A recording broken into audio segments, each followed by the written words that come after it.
Your personality isn't fixed. You've been lied to. These 5 hidden theories prove it changes all the time. One says you must break down completely to rebuild stronger. Another says you flip your inner state like a light switch. Everything you think you know about who you are? Wrong. We've been sold a lie. The Big 5, stable traits, fixed self. Psychology loves this story because it's safe. We worship staying the same because growth scares us. But what if your personality isn't set in stone? What if it's a river, shifting, moving, changing? What if the person you are today is just temporary? Let me show you 5 theories they don't teach. 5 ideas that break everything you thought you knew about yourself. Positive disintegration. Casimir Dalbrasky found something shocking. Your anxiety, your breakdowns, your crises, they're not failures, they're upgrades. He said mental stress isn't sickness, it's a chance to grow. You fall apart so you can rebuild at a higher level. Think about it. That panic attack last year, that identity crisis. Maybe it wasn't you breaking, maybe it was you leveling up. The pressure cracks you open so something better can come out.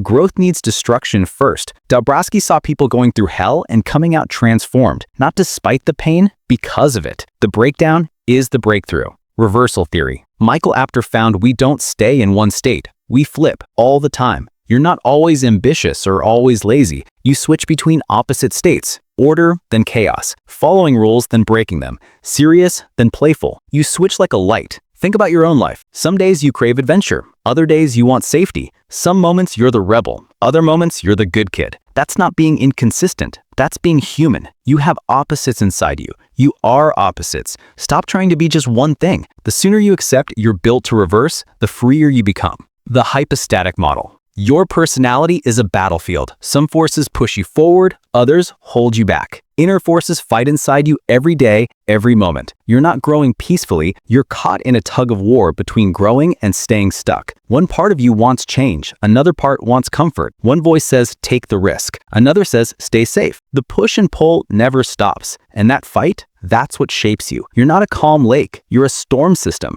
The tension between these forces is what makes you move. The processual view. Self-organization theory says you're not built once. You're a system that keeps changing, always reorganizing, always evolving. Under the surface, your personality rewires itself all the time. Small changes pile up. Loops make things bigger. You come out of chaos again and again. There's no final version of you, just constant becoming. You're not a finished product waiting to be discovered. You're a process, always in motion, always building. The you from 5 years ago, different person. The you 5 years from now, someone you can't even imagine yet. Social investment and self-expansion. Here's the hard truth. You're not changing yourself alone. Society is shaping you. Your job shapes you. Your relationships mold you. Every role you take on rebuilds your personality. You think you're in control? You're being shaped by commitments you barely chose. The job changes you, marriage changes you, being a parent rewrites your core. You're not finding yourself. You're being built by what happens to you, by who you spend time with, by what you commit to. Your personality is clay and life is the sculptor. So what actually causes these changes? Life events,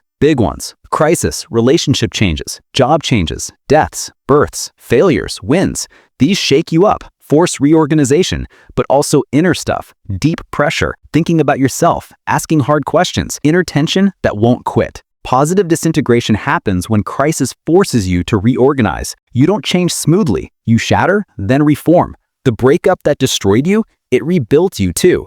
The failure that crushed you, it made space for something new. Now, here's where it gets heated. Trait psychologists hate this. They point to stability, to genes, to long studies showing people stay mostly the same. They hold on to fixed traits because change is terrifying. If personality can transform, then nothing is certain. Then we're all fluid, unpredictable, dangerous. The system needs you stable, measurable, controllable. These theories threaten that. They say you're wild, changeable, free, and that scares people who profit from predictability. But the proof is clear. People do change dramatically across their life after trauma, through growth. Your personality at 20 is not your personality at 40. The science showing stability, it measures surface stuff, not deep structure, not the river underneath. They measure what's easy to measure, not what's real. So what does this mean for you? Your personality is not a cage, it's a workshop. You're not finding who you are, you're building who you'll become. That breakdown you fear, It might be your breakthrough. That tension you feel, it's growth trying to happen. Those opposites inside you, they're not flaws, they're features. You're supposed to flick between states. You're supposed to reorganize. You're supposed to be shaped by what you invest in. Next time you catch yourself thinking, this is just who I am, question it, challenge it. Maybe that's just who you were yesterday. Maybe tomorrow, you're someone else. Change isn't betraying yourself. Change is yourself. You're not one thing. You're a million things becoming. And that's not chaos. That's freedom.